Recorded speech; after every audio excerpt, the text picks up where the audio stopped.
Kinumpirma ng Provincial Veterinary Office ang pagtama ng heat stroke sa ilang alagang manok sa Pangasinan.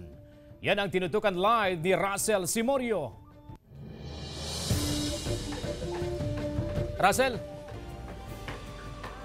CJ, habang mas tumitindi ang init ng panahon, mas lumalawak naman yung nagiging epekto nito, partikular na rin sa sektor ng poultry industry. Ayon nga sa Provincial Veterinary Office, may mga natatanggap silang report ukol sa pagtama ng heat stroke sa ilang alagang manok.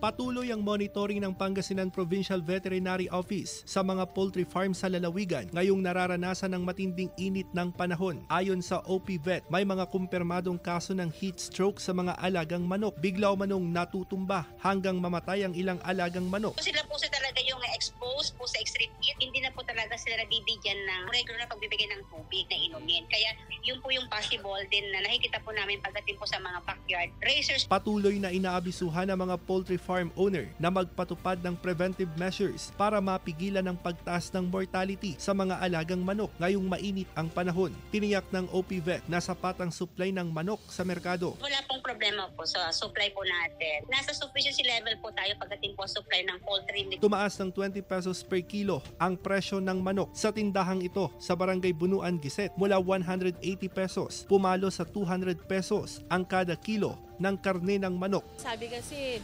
sa pinagkukuhanan nila ng manok tumataas daw. Yun lang sabi nung pinagkukuhanan namin. Kaya tinaas din po namin. Ang order kami pag mahina, kunti lang i-order, pero pag alam namin malakas, mo-order kami ng marami. Kaso ngayon hindi namin alam kasi ngayon lang tumaas. Si Jay, dito naman sa Malimgas Public Market sa Dagupan City, tuloy-tuloy naman itong ang delivery ng supply ng manok. Yun nga lang, unlike noong mga nakarang araw na talagang malakas ang kanilang bentahan ng karne ng manok, ngayon bahagyang tumumal ang kanilang bentahan dahil sa pagtaas ng presyo ng kada kilo ng manok. Ayon naman o nilinaw ng Provincial Veterinary Office na yung mga naitatalang pagkamatay ng mga alagang manok dahil sa heat stroke ay nanggagaling doon sa mga backyard poultry farm.